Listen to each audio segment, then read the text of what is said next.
اچھا ایک سوال ہے، کیا؟ کیا ایک کتاب واقعی کسی کی پوری زندگی بدل سکتی ہے؟ مطلب صرف کچھ الفاظ؟ ہاں، کہ بس کچھ الفاظ میں اتنی طاقت ہو کہ وہ آپ کی پوری دنیا ہی الٹ پلٹ کر رکھ دیں؟ آج ہم جس ناول ایلف شافق کے The 40 Rules of Love کا جائزہ لے رہے ہیں وہ اسی سوال کے گرد گھومتا ہے۔ جی۔ اس میں دو کہانیاں ہیں جو صدیوں دور الگ الگ دنیوں میں چل رہی ہیں۔ ایک طرف 13ویں صدی کا کونیا ہے جہاں رومی اور شمس کی ملاقات ہو رہی ہے، اور دوسری طرف آج کا امریکہ۔ بالکل، اور ہمارا مقصد یہ سمجھنا ہے کہ ان دو کہانیوں کے دھاگے آپس میں کیسے جڑتے ہیں۔ اور میرے خیال میں یہی اس ناول کا جادو ہے، یہ صرف دو الگ الگ کہانیاں نہیں سناتا، یہ ایک پل بناتا ہے۔ یہ ہمیں سوچنے پر مجبور کرتا ہے کہ آپ سوچیں 800 سال پرانی صوفیانہ دانش، 800 سال؟ جی، وہ آج کے دور کے انسان کے اندرونی خالی پن کا جواب کیسے دے سکتی ہے؟ تو آج کی ہماری گفتگو کا مرکزی سوال یہی ہے کہ محبت، روحانیت اور تبدیلی کے وہ کون سے اصول ہیں جو نہ وقت کے پابند ہیں نہ جغرافیہ کے۔ چلے پھر پہلی کہانی سے شروع کرتے ہیں جو ہمارے آج کے دور کی ہے۔ ایلا رابنسٹائن۔ جی، ایلا رابنسٹائن۔ وہ بوسٹن کے ایک خوشحال علاقے میں رہتی ہے۔ بظاہر اس کی زندگی بالکل پرفیکٹ لگتی ہے، کامیاب شوہر، 3 بچے، خوبصورت گھر، یعنی وہ سب کچھ جو ایک امریکن ڈریم کہلاتا ہے۔ ہاں بالکل، لیکن اس سب کے پیچھے کیا ہے؟ اس سب کے پیچھے ایک گہرا خالی پن ہے۔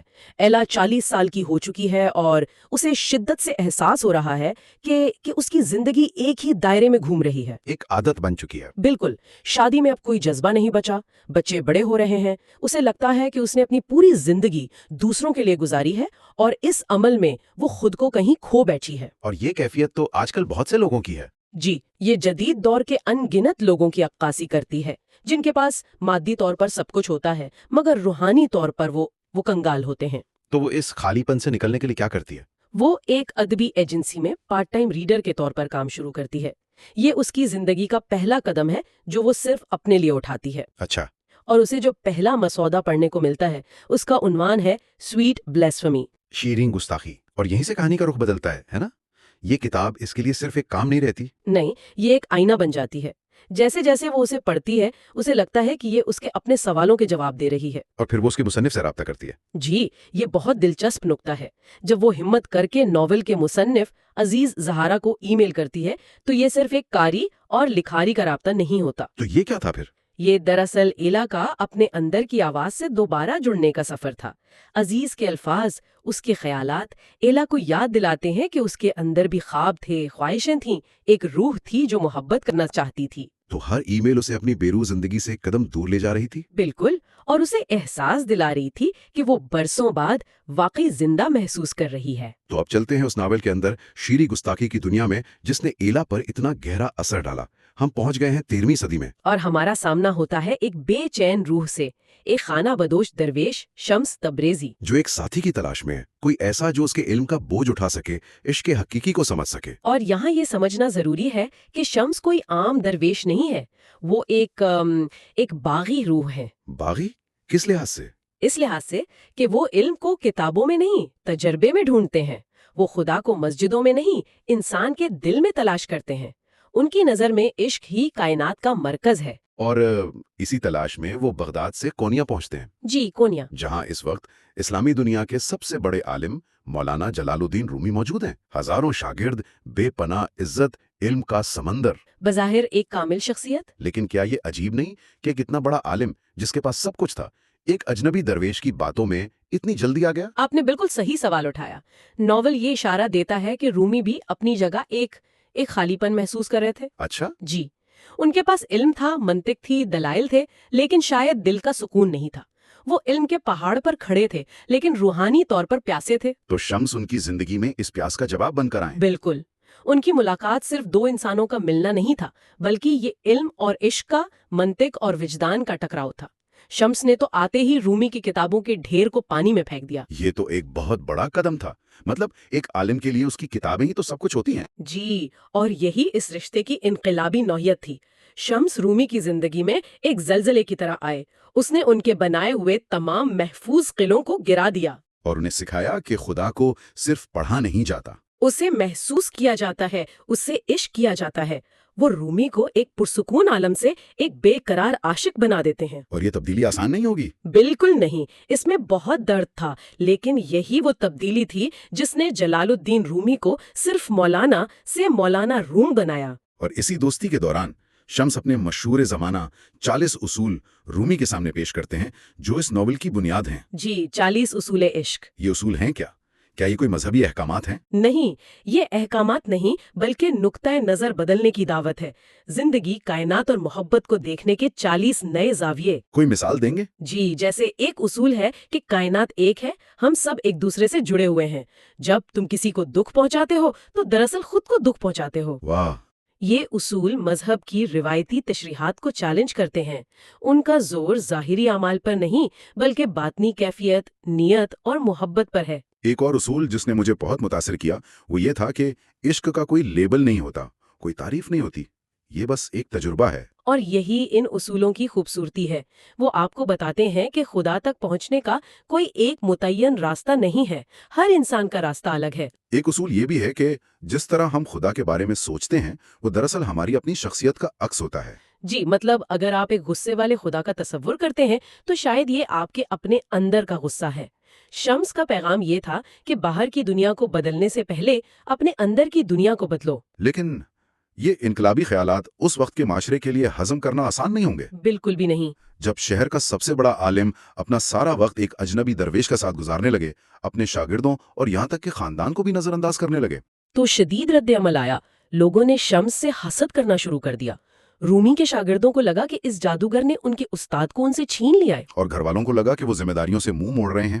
جی، شمس کو ایک خطرہ، ایک فتنہ سمجھا جانے لگا۔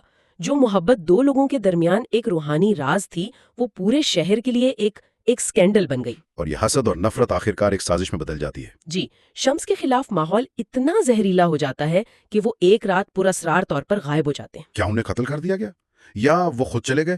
ناول اس بارے میں کیا کہتا ہے؟ ناول اسے واضح نہیں کرتا، لیکن نتیجہ ایک ہی تھا، رومی کی دنیا اجڑ گئی۔ یہ تو کہانی کا سب سے المناک موڑ ہے۔ جی، رومی اپنے روحانی ساتھی، اپنے آئینے کی جدائی میں ٹوٹ جاتے ہیں۔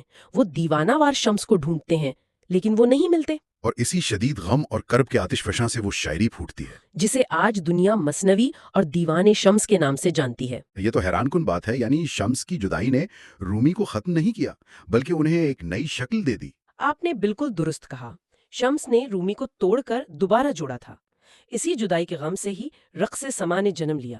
اچھا، رومی اپنے محبوب کی یاد میں گھومنا شروع کرتے ہیں، اور یہ رقص کائنات کے ساتھ ہم آہنگ ہونے اور اپنے اندر ہی شمس کو پا لینے کی علامت بن جاتا ہے۔ تو شمس جسمانی طور پر جا کر بھی رومی کے دل میں، ان کی شاعری میں ہمیشہ کے لیے زندہ ہو گئے۔ اس نے رومی کو دکھایا کہ سچا عشق جسم کا نہیں، روح کا ہوتا ہے، اور روح کو موت نہیں آتی۔ یہ سب 13ویں صدی میں ہو رہا تھا، لیکن اس کہانی کا اصل جادو یہ ہے کہ یہ ایلا کی زندگی پر کیسے اثر انداز ہوتی ہے۔ جی، وہ اپنی کہانی کا عکس دیکھ رہی تھی۔ اسے احساس ہوا کہ وہ بھی ایک محفوظ لیکن بے روح زندگی کی قیدی ہے، اور عزیز زہارا اس کے لیے وہی روحانی بیداری لا رہا تھا جو شمس رومی کے لیے لایا تھا۔ وہ سمجھ گئی کہ سچی زندگی آرام دہ راستوں پر چل کر نہیں ملتی، اس کے لیے قربانی دینی پڑتی ہے۔ لیکن اس کا خطرہ تو بہت بڑا تھا۔ اس کا مطلب تھا اپنی 40 سال کی بنائی ہوئی زندگی، اپنے شوہر، اپنے سماجی مرتبے، سب کو چھوڑ دینا۔ جی، کیا یہ ایک خود غرض فیصلہ نہیں تھا؟ یہ ایک بہت اہم سوال ہے، اور ناول اس کا کوئی آسان جواب نہیں دیتا۔ یقیناً کچھ لوگوں کو ایلا کا فیصلہ خود غرضانہ لگ سکتا ہے، لیکن ناول کے نقطۂ نظر سے ایک بے روح، جھوٹی زندگی گزارنا سب سے بڑی خود غرضی ہے، کیونکہ اس میں آپ نہ صرف خود سے بلکہ اپنے آس پاس کے لوگوں سے بھی بے ایمانی کر رہے ہوتے ہیں۔ تو اگر وہ خود خوش نہیں تو کسی اور کو بھی خوشی نہیں دے سکتی؟ بالکل، اسے یہی احساس ہوتا ہے۔ اور آخرکار وہ اپنے دل کی آواز سنتی ہے۔ وہ خوف، سماجی دباؤ اور عادتوں کی زنجیروں کو توڑ کر ایک بڑا قدم اٹھاتی ہے۔ جی، وہ اپنی بنائی ہوئی دنیا کو چھوڑ کر عزیز سے ملنے کا فیصلہ کرتی ہے، یہ جانتے ہوئے بھی کہ آگے کا راستہ نامعلوم اور شاید تکلیف دہ ہے۔ اور یہاں آ کر دونوں کہانیاں ایک ہی نقطے پر مل جاتی ہیں۔ بالکل، پیغام یہ ہے کہ روحانی تبدیلی ہمیشہ درد اور ٹوٹ پھوٹ کے عمل سے گزرتی ہے۔ جیسے سونے کو نکھرنے کے لیے آگ میں تپنا پڑتا ہے، ویسے ہی روح کو بھی پاکیزہ ہونے کے لیے آزمائشوں سے گزرنا پڑتا ہے۔ رومی نے شمس کی جدائی کا درد سہا تو وہ عشق حقیقی کے شاعر بنے، اور ایلا نے اپنی محفوظ زندگی کو چھوڑنے کا درد سہا تو اس سے اپنی حقیقی ذات ملی۔ تو اس ناول کا حتمی پیغام کیا ہے؟ کیا یہ صرف محبت کی کہانی ہے؟ یہ محبت سے کہیں بڑھ کر ہے۔ یہ ہمیں بتاتا ہے کہ عشق صرف ایک انسان سے دوسرے انسان کا رشتہ نہیں، بلکہ یہ ایک کائناتی قوت ہے جو ہمیں ہماری ذات کی گہرائیوں سے جوڑتی ہے، اور یہ وقت اور سرحدوں کے قید سے آزاد ہے۔ جی، شمس کا پیغام 800 سال بعد بھی ایلا کے دل تک پہنچ گیا اور اس کی زندگی بدل دی۔ یہ ثابت کرتا ہے کہ سچی حکمت کبھی پرانی نہیں ہوتی، یہ ایک دریا ہے جو ہر دور میں بہتا رہتا ہے، بس پیاسے کو اس تک پہنچنے کی ہمت کرنی پڑتی ہے۔ تو ہم نے دیکھا کہ The 40 Rules of Love صرف ایک ناول نہیں بلکہ ایک دعوت ہے۔ یہ ہمیں اپنی زندگیوں کو، اپنے رشتوں کو اور اپنے عقائد کو محبت اور جرات کی آنکھ سے دیکھنے کی دعوت دیتا ہے۔ جی، یہ ہمیں یاد دلاتا ہے کہ ایک محفوظ لیکن خالی زندگی گزارنے سے بہتر ہے کہ ہم عشق کے راستے پر چلیں، چاہے اس میں خطرات ہی کیوں نہ ہوں۔ بالکل۔ اور اس گفتگو کے اختتام پر میں ایک سوال چھوڑنا چاہوں گی۔ ناول یہ خیال پیش کرتا ہے کہ ہر انسان کی زندگی میں ایک شمس کی ضرورت ہوتی ہے جو اسے اس کی اپنی گہرائیوں سے روشناس کرائے، کوئی ایسا جو آ کر ہمارے بنائے ہوئے محفوظ قلعوں کو گرا دے۔ ہاں، اور ہمیں ہماری اصل حقیقت دکھائے۔ یہاں غور کرنے کی بات یہ ہے کہ کیا وہ شمس ہمیشہ کوئی باہر کا انسان ہی ہوتا ہے، یا وہ ہمارے اندر کی کوئی آواز، کوئی کتاب یا زندگی کا کوئی بڑا تجربہ بھی ہو سکتا ہے جو ہمیں بیدار کر دے اور ہمیں ہماری اپنی سچائی کے راستے پر ڈال دے۔